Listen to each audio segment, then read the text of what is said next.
Grind DMV, happy Saturday. We are waking up to a mixture of sun and clouds out there, but we will be tracking some showers as we head through your afternoon. So keep it here. We'll break down that forecast coming up. This morning on DC News Now, George Washington University meets with protesters. Why the pro-Palestine student groups say they are still unsatisfied. Plus, the emotional vigil for a 3-year-old killed last month. How a Southeast DC community is honoring her memory. Nursing students at Howard University upset after a chaotic night meant to celebrate their big achievements. The chaos that ensued after the university stopped letting people in. You're watching the station covering all of the DMV. This is DC News Now. All right, Rosalind looking beautiful this morning. Good morning, everyone. Thank you so much for joining us. I'm Haley Mylon, and this is DC News Now. We'll get to those top stories in just a few minutes, but first, Brittany Ward getting us set for our Saturday. Brittany, we've been talking about plans pretty much all morning. Is today going to be an indoor day, outdoor day? You know, today is going to be a mixture of both, Haley. As we head through the first half of your Saturday, we're going to be seeing dry conditions. It's through the afternoon into the evening hours.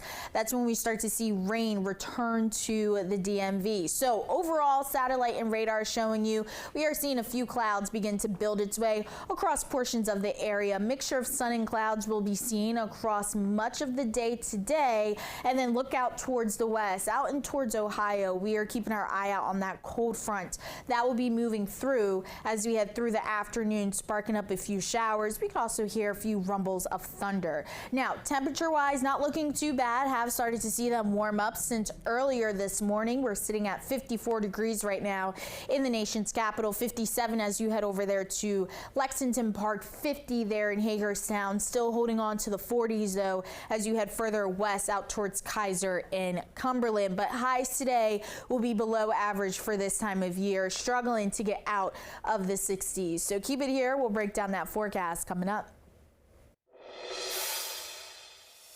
Our top story this morning, another tense night of demonstrations surrounding GW's campus. Last night, pro-Palestine student protesters met with school leadership to pressure them to cut financial ties with Israel.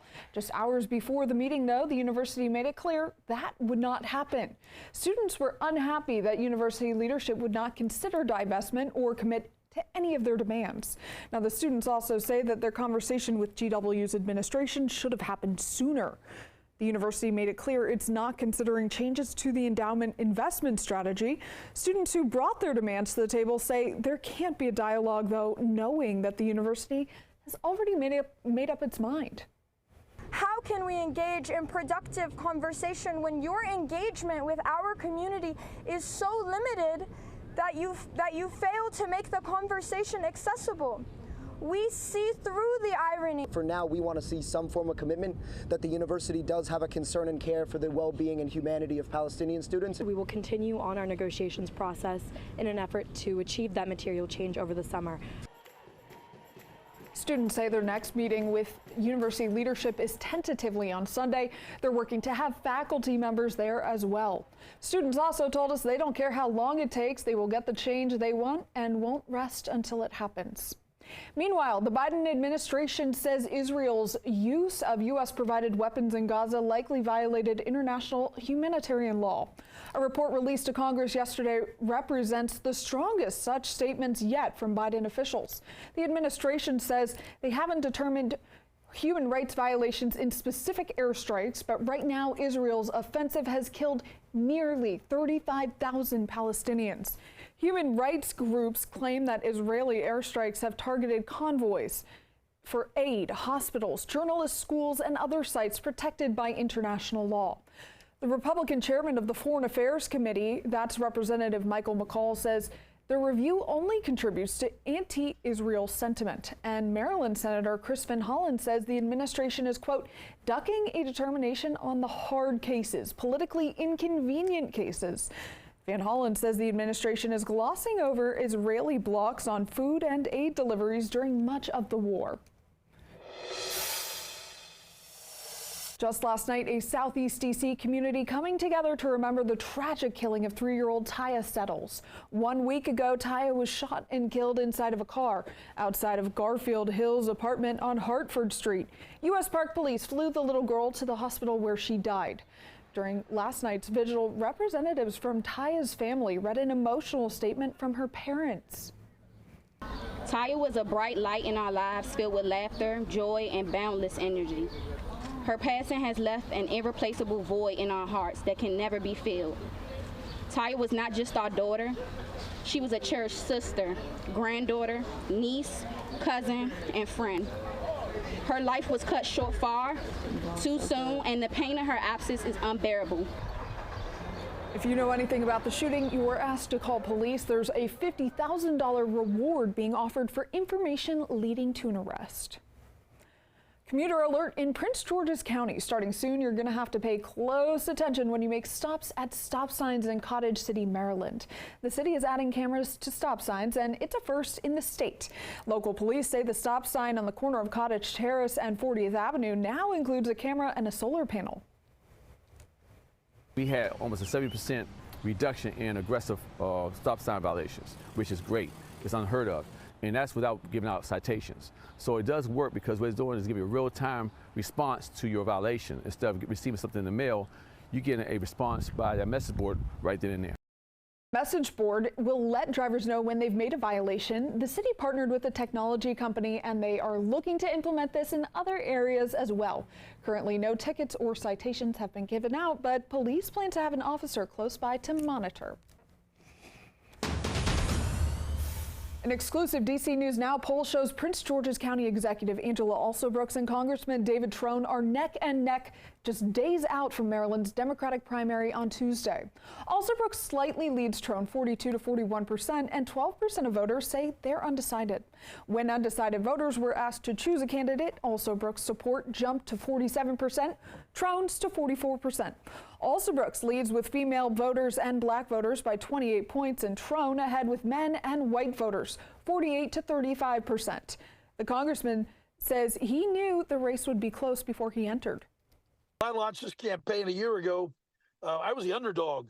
The entire political establishment stacked the deck for their chosen. I have been in living rooms virtually 7 days a week for the last year. And so we knew that the support was there. Former Maryland Governor Larry Hogan is the presumptive Republican nominee, and polling shows both Trone and Alsobrooks would beat Hogan in a hypothetical November matchup. New details this morning on a compromise Virginia lawmakers have reached on the Commonwealth's budget for fiscal year 2025. House Appropriations Committee Chair Luke Torian tells us how the state budget will be spending your tax dollars. The budget includes a 3% pay raise for teachers and state employees for each of the next 2 years, and there are no new tax increases. That means there will not be a previously discussed sales tax on digital goods like streaming services. It also will not include language requiring Virginia to rejoin the Regional Greenhouse Gas Initiative. The governor still has a skills games piece of legislation before him that he has not acted upon. And it's incumbent upon the governor to act upon that legislation. He has to make a decision on if he's going to veto it or he's going to pass the legislation. He has legislation before him. Lawmakers return to Richmond on Monday to approve the compromise budget. It then goes to Governor Glenn Youngkin's desk for his signature. Meanwhile, no language is currently in the budget deal for legislation on skill games, and now hundreds of convenience stores are refusing to sell Virginia lottery tickets until Youngkin and the General Assembly add skill games protections to the state budget. This could have a big financial hit on the state. According to the Virginia Lottery, stores sell $12.5 million worth of tickets each day. Last fiscal year, the agency says there were more than $4.6 billion in sales, and some small businesses say skill games are important to keeping their stores afloat. Others, though, argue that the machines prey on vulnerable people. Ends up being a tax on the poor who can't afford it. Don't have skill games, we might have to shut down the business. So if we shut down the business, the lottery's not going to have revenue. The original skill games bill passed the General Assembly with bipartisan support, but Youngkin's proposed change would ban skill games within 35 miles of casinos and within 2,500 feet of schools or religious buildings. The tax rate would also increase to 35%, up from 25%.